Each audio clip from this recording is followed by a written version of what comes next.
Hello, everyone, and welcome to another episode of Lens Life. My name is Phil Johnson, and this is where we are here to discuss the impact of glass to educate, motivate, inspire those who are looking to get into photography. And I am so excited to introduce my fourth TikTok star, Jonathan Sommer. Welcome to the pod. Thank you so much. I'm so happy to be here, and thank you for asking me. Absolutely. I've seen your stuff on TikTok for a long time, and um, the more people I talk to, the more stories I hear, the more photographers I speak to. It's just incredible, like what specific, very specific niches, whatever in photography there are. So you are a concert photographer, correct? Yes, I am. That is, I mean, for me, that's like, I'm sure there's an allure to it, right? And for me, that's a big one, because music is like by far my number one passion. Yep. Photography second for me. So to see what you do, I'm like, holy cow, that's so cool. And just one thing specifically that has stood out in my mind from your page is this picture of Dave Grohl, at like where you can literally like see like boogers in his nose and like details that are just so crazy. Yeah. Yes, I get that a lot. That's probably one of my top photos that I've gotten pretty much ever. It's incredible. So can you just, I guess, start with a little bit of your story? Like, where did your love for photography, like how did you make your way into this niche? um, Tell us a little bit about that. Yeah, absolutely. So I guess it all started 4 years ago when I graduated high school. I just took a family vacation, and I was like, just kind of had this urge to buy like an actual camera before I just used, little point and shoot cameras on vacations or just my phone. Yeah. I really was like, I just want to buy a camera, just like mess around with it. Why not? Yeah. And from there, kind of just stuck with me, and I started just doing portraits of friends at school and family members, and whenever I kind of could, just mess around with that. But I was going to college for music business, and I kind of was like, why not? Is there a way that I can combine my love for music and working in the music industry with my love for photography? Yeah. And so that's kind of how I fell into concert photography. And I just did hours of kind of YouTube research on gear to use, how to even get into that, if that's even like, can you even make a job out of that? I don't know. Or is it just going to be something on the side? Right. And so one of my big inspirations, I don't know if you know him, Adam Elmakias. He's a big concert photographer out in LA. He's worked with 21 Pilots, All Time Lows, a lot of these pop punk bands, but he does really in-depth kind of informational and educational videos on concert photography. And so he was one of my big inspirations at first for getting into that. Yeah. And so we just kind of found some little online publications that focus on music, and they just take photographers to do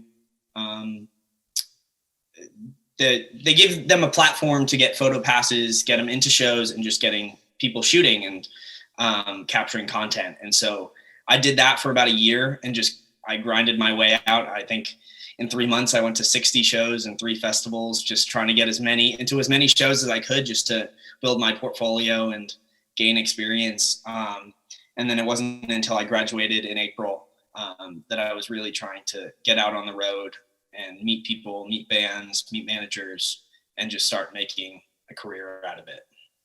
So that kind of leads us to today. And what was the recent announcement I saw? Yeah, so I just was able to announce in the past week that I'm going to be heading out on my first national tour this fall. So I'll be heading out on the road with a blues rock group, Larkin Poe. They're doing a Monster Energy sponsored national tour that I'm so stoked to be on, just capturing content.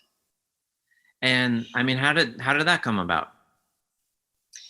Yeah, so I guess at the beginning of the summer, a photographer who I'd never met before, but I kind of had mutual friends with, And we followed each other on Instagram. He posted that he had a tour photography position open, and so I just messaged him about that.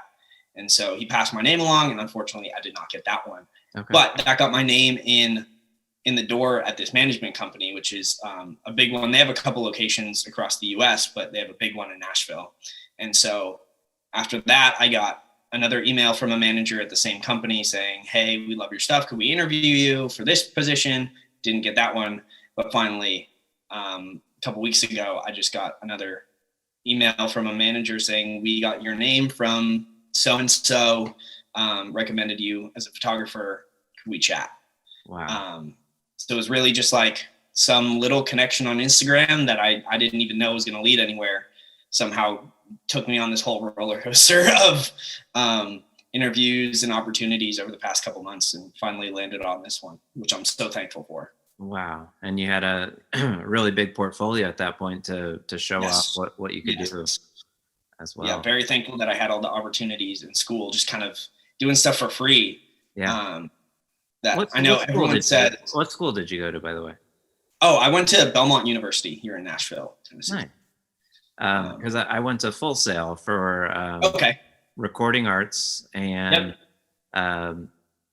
entertainment business, and then ended up a photographer. So it's just pretty much the same thing as me. I went for music business with a business emphasis, and here we are. I'm in the music industry still, but just not anything like I had expected to be when I first started out. Yeah. It's awesome. It's so cool. So many questions, but one of the things that popped in my head was that first camera you got. Did you go big or did you start small? I started, I guess what's your definition of big or small? I started with a Nikon D3400. Okay. So it was like a beginner DSLR. Yeah. Okay. And I just got one of the like starter kits off Amazon. I came with like a little tripod and flash and battery. And like a kit lens probably as well. Yep. Yeah. Just I think it had an 18 to 55. There you go. Something like that. You probably had to end up something a little bit with some more reach though, I'm assuming, right? Yeah. So I think I used that kit lens for first couple months, and then I got my first nifty 50. There you go. Then I think I got an 85, and then I saved for months to get my first 24 to 70. Okay. Like the Nikon 2.8 fixed aperture, and I use that for everything. So that's your go-to. That gives you some versatility. Yeah, I think that's what I recommend to everyone who comes to me and asks what's the best lens to, like, I can get one lens for concerts, right? Like 24 to 70 all the way, because you're in the pit, so you're close. Yeah. And I think that 24, especially, and I shoot on a Nikon D750 now, so I have full frame. So that 24 gives me a nice wide opportunity, and then the 70, if you're right up close, is more than enough.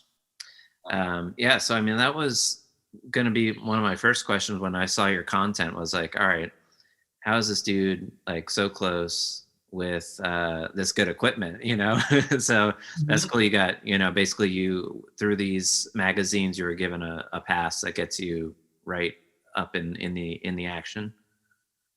Yes. I think one of the things that surprises people most about concert photography is you actually only get to be in the pit for the first 3 songs. Oh, okay. And that's it. So typical kind of, I would say, concert photographer etiquette is you get first 3 songs of the opening act, and you get first 3 songs of the main act. And then depending on the venue and venue size, sometimes you can you have free reign outside the photo pit and around the venue. So if you want to get crowd shots, if you want to get wide shots from the back, if you do have a lens that'll reach, you can kind of find a spot and get close-up shots from the back. Yeah. But it's kind of stressful when you're first starting out to be like, oh, I only have about 10 or 12 minutes to get as many usable photos as I can right up front. Yeah. Man, so like, what do you what's the attack? You just shoot the whole time? I mean, how I'm sure now your approach is much different than the beginning, so what do you suggest to someone in that situation? Yeah. I think know your camera. Yeah. And sometimes it's tough. It's like you might use the first song to just kind of gauge the venue, the artist, just the show in general. I think when I first was starting out, I was shooting upwards of 700-800 photos in the span of 3 songs, just because I was just like shooting a bunch, checking my settings, shooting a bunch, checking my settings. And and probably out of that, I was getting the same amount of photos as I do now. Yeah. If I shoot 300 photos in the first 3 songs. Right. So I think kind of understand your camera, know your settings. I know that's like the tough part. Like if you're shooting in manual, it's like it's tough lighting. It's tough everything. It's a whole new ball game than if you're used to shooting portraits or landscapes, and just practice. Because the with all the tech that goes on now, I'm sure like the lights are changing like a lot, right? Yeah, and it's also tough because usually if you're with a small publication, you're getting into the smaller shows, and the smaller shows don't have a big lighting setup, and that means it's darker or it's all strobes. There's so many different things that you can get into. Venue size, artist style. Like if you're going to, I don't know, a pop or EDM show, that's going to have a completely different lighting setup than someone in country or rock. And then also depends on if it's an arena show, because an arena show, you're pretty much guaranteed good lighting, right?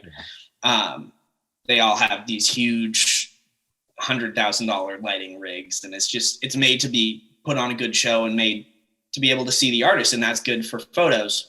Right. Where a lot of these smaller venues, it's more about the overall experience and just having a fun time, and having a good front light might not be as important in that setting. So I'm just guessing, because this isn't my thing that I do, but I would assume a quick lens of 2.8 or quicker is like a must, and then maybe shooting in RAW. Are those? Yes. Yeah. I think when I first started out, I didn't really know what RAW was. And looking back on it now, I think I could have saved a lot of photos. Yeah. Just shooting in RAW and being able to pull those shadows up. I think the first show I shot, I was using my D3400 and maybe just my 50. Mm-hmm. But the ISO on that 3400 wasn't that good, so you couldn't push it as much. Right. So I think personally, I would always do full frame, get a camera that you can bump the ISO up if possible. I don't think that's a top requirement. And then at least a 2.8 for a lens. I think anything less than that, it's just game over. It's workable, but it's not ideal. Right.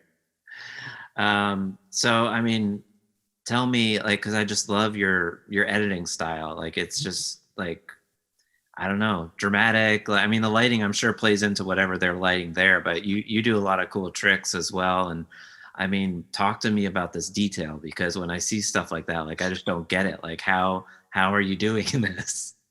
Yeah, I tried doing like a concert preset in Lightroom, mm-hmm. and I think I used it once, and after that, it was just like every show is so different mm-hmm. that there's no point in even trying to find a similarity or a pattern in that.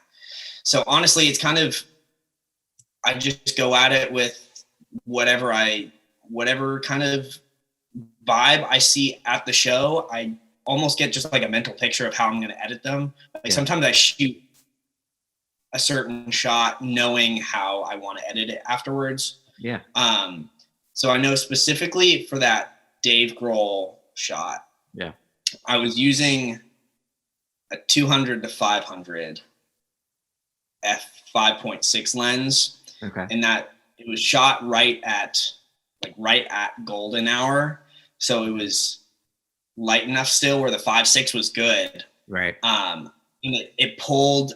I think it was shot at 500 millimeters, Wow. and it was just hack sharp.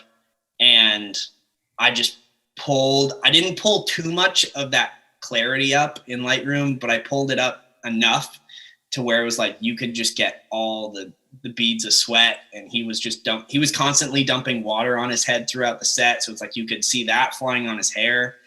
And I didn't do too much with coloring on that one. It was mostly just kind of messing around with the lighting and trying to pull that detail out. But it was a pretty simple, for that one specifically, it was pretty simple.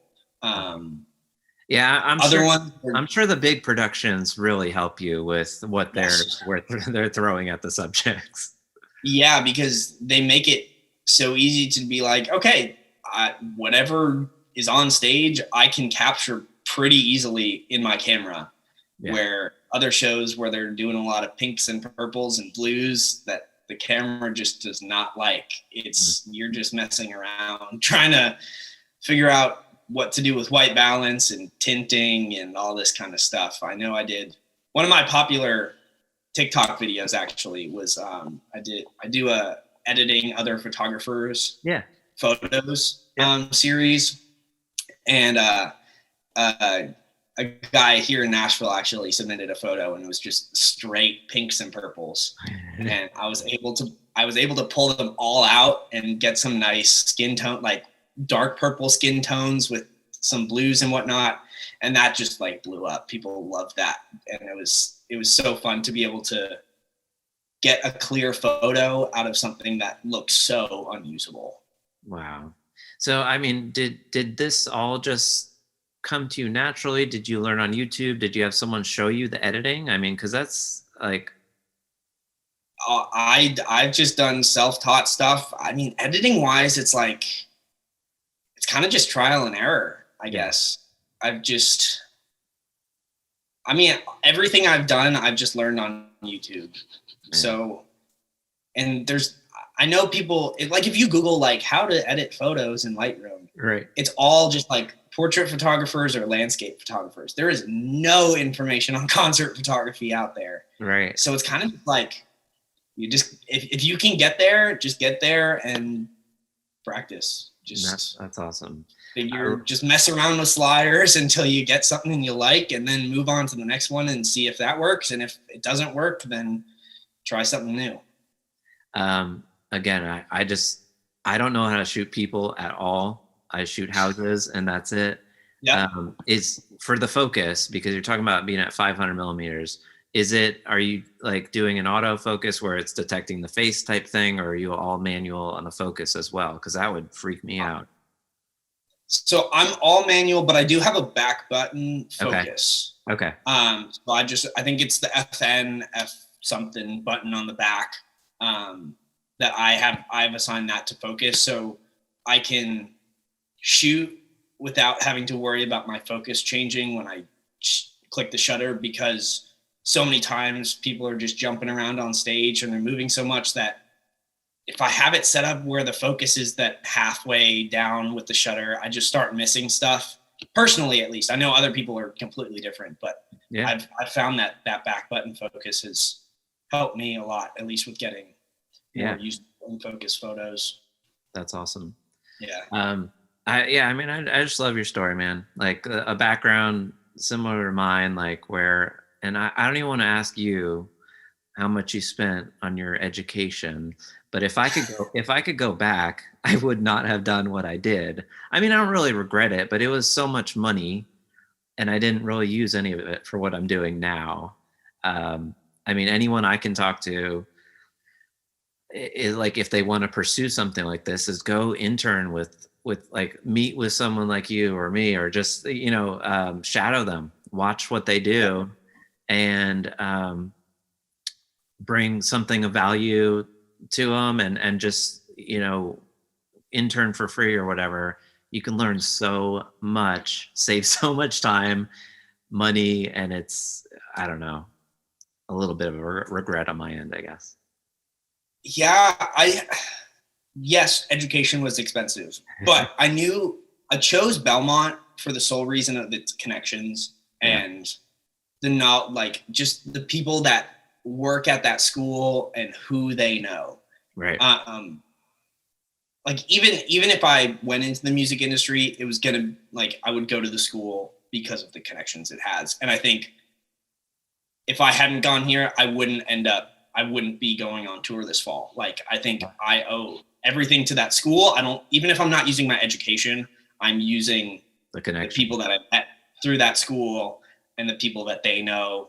And especially in Nashville, in the music industry in Nashville, Belmont is like priceless to be able to say that, yes, I'm a Belmont alum it's like the Berkeley name if you're a musician. Yeah.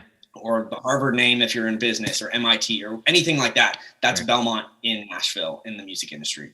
So I think that's a good perspective. People want to, if people are looking to get into photography, I wouldn't discount. You wouldn't throw out the bathwater with the baby or whatever it is. Right. Yeah.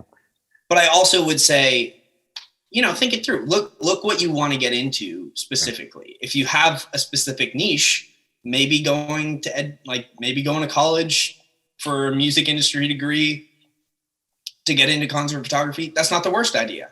Maybe not go to Berkeley for that, but maybe go to Full Sail or Belmont or or a smaller school with a program that has connections still. Yeah. If you want to go into portrait, maybe just stick to a community college that has a small photography program. Yeah. But I think regardless of what you do, just try to meet people, like talk to people, whether it's in person over coffee or a drink, or just on Zoom like this, or through Instagram, just message people and ask questions. That's like, a lot of people will message me and they'll just be like, I had someone the other day that was just like, are you looking for someone to, like, an assistant or whatever? And I'm like, well, I'm going to be heading out of town, but if you have any questions, just like shoot me a message. And it might take me a couple of days to respond, but it's like, especially with concerts, I just want to help people kind of, if they want to get into that, I want to do everything I can to help them and give them information, since I didn't have much of it when I started. Yeah, that's awesome. So I know, like, stuff on my end for real estate, it's like the shiny thing, like all these $1 million mansions and stuff like that. Mm-hmm. For you, it's like these stars, right? And these like A-list. But I'm sure that shooting musicians that aren't well known, could pay just as much or whatever. Like, what, like on the money wise, like what does it look like? Who pays? How do you get paid? Like, I know you did stuff for free basically to build your portfolio, but like career wise, what does someone in this field like go towards? That is a great question. I think for starting out, like, I know in the photography world, everyone says don't shoot for free. Right. For the most part, I would agree. But sometimes you have to bite the bullet. Yeah. And just, you gotta practice somehow. Absolutely. So for starting out, I would not expect to be paid for a while. Yeah. I think if you can get in with a magazine, that is a fantastic way. If you're in a town with a music scene, just look up like the small 200 person venue and look at their schedule and reach out to artists that are playing and just be like, hey, I'm getting into concert photography. I would love to be able to take photos of your show free of charge. I'll pass on 40 photos or whatnot to you after the show. Just, can I get a photo pass or put me on the list or whatever? Right. Just to kind of build your name, build your experience, build your portfolio, whatnot. Once you kind of have that solid base down, I would recommend then just reaching out to artists specifically. It won't pay the best, but it will get you something. I worked with some independent artists, and they could shell out, $50 a show, $50 a day if you're going on the road or whatnot. And it's kind of like, okay, it gets you into a van. Yeah. Even if they're just, for me, it's like, okay, we're playing a bar in Alabama. We'll pay you $50 and we'll give you a beer and just have a good time. And it's like, okay, I'm going to do that because that's $50 I didn't have and it's doing what I want to do. Yeah. And for all I know, this band's going to be huge in 2 years and they'll take me out on the road then, remembering that I did good work and I was good to have in the van and I wasn't a pain in the ass. Yeah. Moving up from there, you're looking into more signed artists or chatting with management or labels. And that's kind of where the money, like you can, it's kind of self-explanatory. The bigger the artist, the more they can pay. Right. I just worked with an artist a couple of weeks ago. He signed, but he was still like kind of doing most of the work on like the photography level himself. And so he could afford like my full day rate. And so that was great. It's like I got to go along, got to do content.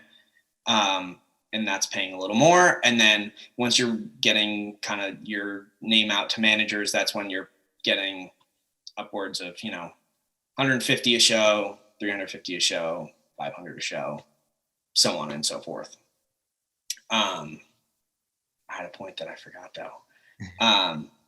So it's like, start where you can. If you're shooting for free and you just want to get experience, start on that level. If you already have a good kind of base in photography and you think that you can handle concerts, but you haven't done much before, maybe you can start in that, I'll shoot you a show for $50, kind of thing. But, I remember my point. Being a good hang goes a long way in this industry. That's one of the first things I heard at a talk my like freshman year of college. It was like, you don't have to do the best work in town. Yeah. You don't have to have fastest turnaround time. If you are just a good hang and you're a good person to have in the bus or on the van, that'll just speak millions. And so I've kind of tried to just take that to heart. It's like, okay, I might not be the absolute best photographer in the world, but if I can just get along with everyone and just be good to have around and not be a burden and be likable. I know like I'm likable. Yeah. And if I can do that, that'll make up for the 5% of skill that I don't have compared to someone else. Absolutely. That'll take in any industry. I think that's huge. Yes. Huge component. Yep. All who for your contacts for sure. Yep. And then who you are as a person for sure is a huge deal. Yes. I forgot what I was gonna say. I just can't imagine. Are there any stories that just stick out that are just like crazy, like bad, good, anything that comes to mind that's just like you love to tell? I have one from a couple months ago. I had an artist reach out to me. It was like, I'm playing this show down in Georgia. Would love to have you for 2 days. It would be 2 days. We drive down in the morning, play the show, stay overnight, drive back the next day. Like, okay, here are my rates. Is there anything specific you want? Just give me all the information you need, bus call. Just let me know. I'll be there. Yeah. I think it started out rough when I was expecting a van and turned out it was some old motorhome that were picked down. Second part was he pulled out a wad of like $8,000 in cash, and that's how he paid everyone. I don't know why he paid everyone in $100 bills of cash, but that was a little sketchy. Right. And then, after I think depending on what style of music you're going into, you can expect certain things. This was kind of pop country, and I was like not expecting cocaine to be pulled out or shrooms to be pulled out after the show. and I'm just sitting there trying to edit photos, and there's people doing drugs and all this kind of stuff in the bus. And then it was just like this whole like mess. Like they did not treat it like a professional experience. There's like 7 buses lined up and then our little motor home at the end. And I think I just tried to take away from it like, okay, that happened. That is a learning experience. I don't want to do that again. I would rather not have that happen again. But it happened. So moving forward, is that one of your like qualifying questions? Do you what do you drive? Will there be a lot? I think no. I mean, yes, but I'm not gonna. It sounds like a surprise on all ends with all of that. Yes. After like learning more about that artist and their experience and their kind of like place in the industry, I'm not surprised that it happened. And if I had known that before, I should have seen it coming. Yeah. But I think it's a big just kind of judge on character. Like as soon as you meet someone, you'll kind of be able to tell how it's going to go. Like I've worked with so many other people that it's like as soon as you meet them, you're like, okay, this is going to be a fun time. This is going to be a good time. We get along well. We're going to work together. And there's other people where you're just like, this weekend could not end soon enough. It's like, just give me my money, let me go home and I'll edit your photos and we'll be good. Like, and I think people have that in any industry. I know so many people in like wedding photography and whatnot have all those horror stories of clients and whatnot. I think it's just a different one in the music industry. I mean, so when you meet someone though, that is, you can kind of tell like right off the bat that they're a little difficult. Mm-hmm. Will you maybe throw at them a higher day rate or something to try to, not get it? Or if you do get it, then it's more worth your time? The tough part is a lot of the time I'm meeting the artist and the band for the first time when we're at bus call. Okay. So it's like we'll meet through Instagram or Facebook or like someone will recommend me and we'll be talking over email or text. And so it's really hard to judge, people over social media. And so the past kind of 3 or 4 weekend runs that I've been on, it's like I'll be at a show and they'll have like a friend from in town is at the show and they'll be like, oh, like, how long have you been working with so-and-so? And I'm like, oh, I just met him 6 hours ago, this morning when we met at the van. Right. So it's like, it's kind of tough once you've kind of discussed your day rate, you're like discussed all this details, and you meet them and halfway through the weekend, you're like, oh, this is not going well. You can't just be like, actually, I'm doubling my rate because you're tough to work with. So you just bite the bullet and you're like, okay, what did we learn from this experience? Yeah, you can always learn something. And hey, if you're getting paid to do what you love, that's right. I'm like, at the end of the day, am I really complaining? I just got to go to a concert for free and push a button 500 times. And now I get to hang out on my computer, edit some photos, and it gets posted. Like, that's my job. Like, I can't complain at the end of the day. So you and I haven't chatted about this in terms of like our musical background, but I'm assuming that helps you in what you do as well, being familiar with musical stuff. Or does it not really matter? I probably don't think it helps as much as it actually does. Like, I think it's one of those things that I'm just used to going to concerts and being on stage, because I do play music on the side as well. And in high school and at the beginning of college, I played a lot as well. So it's like, I kind of understand how musicians work and how kind of a show is laid out. And I think that is, I don't know if I would say a privilege, but it is something that I'm familiar with that I don't think I understand, that a lot of people don't know. Right. So that is something that I think is very helpful. It's like, okay, I know the bridge is coming up and there's going to be a solo after that, or it's the second chorus, so there's going to be a solo. So I'm going to find where the guitar player is and I'm going to position myself in a spot to get where they are, which I think that's something I just happen to know before it happens. Getting into that.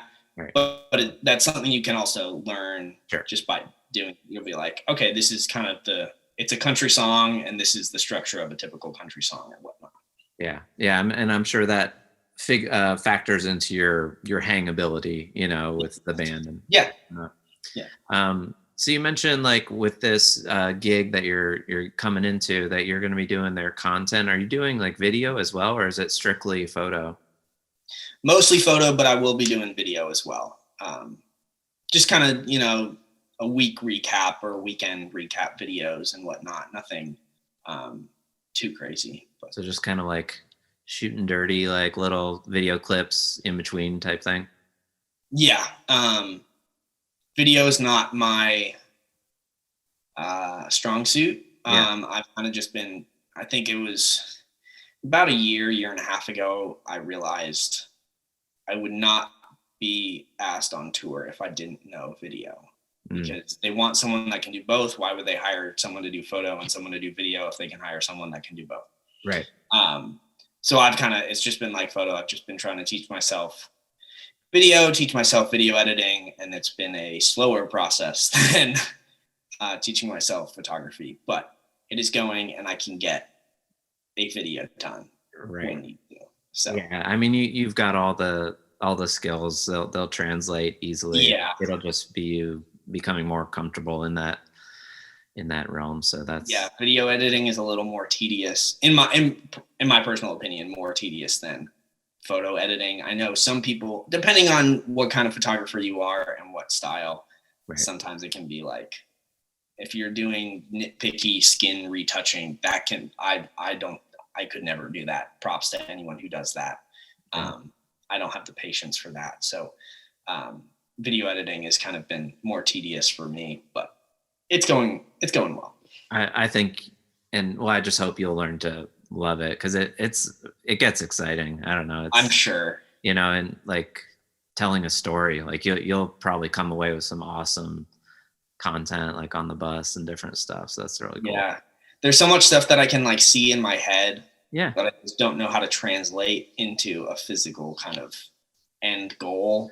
Yeah. So I'm really hoping that I can just use the next couple months as just a learning experience for myself, even just to, you know, teach myself more things, and like, yeah, you'll definitely grow in that area for sure. There's always more you can learn. So even like with photography, I'm sure like one thing I'm super excited about is to be able to just have a steady lighting setup that I can just learn. And there'll be a lighting director that I can kind of talk with and whatnot. It's just like, it's tough when you're shooting one-off shows, whether with a magazine or with the artist themselves. It's like, you don't really know what the lighting setup is going to be. And once it's done, it's done. Right. So I'm excited to be able to shoot a show and be like, okay, that's what the lighting was. And then just do it all again the next night and kind of be like, okay, there's one time when the lighting does this, and I really want to try to get that shot in that lighting. Or I hate the lighting at that point. We're just not going to shoot during that time. We're going to go get a drink of water at that time or whatnot. Yeah. So that's cool, man. I love this. This is, I mean, just kind of 10 years ago, like I had no idea what I do is actually a thing. It's so cool to hear about what you do. And that is actually a thing, that you can go to concerts, hear awesome music, and make money while you're doing it. I mean, that's a dream. Where can we find you? And, you know, where do you want to point people to? And is there any like kind of closing advice you want to give anyone who's looking to do what you do? Yeah. I'm really hoping to use this next couple months on tour as a educational platform. You know, answer questions, make videos about touring and being a tour photographer and what, because, you know, when I was starting out, I really didn't have those resources. And so I really hope to be able to make that content for social media, TikTok and whatnot.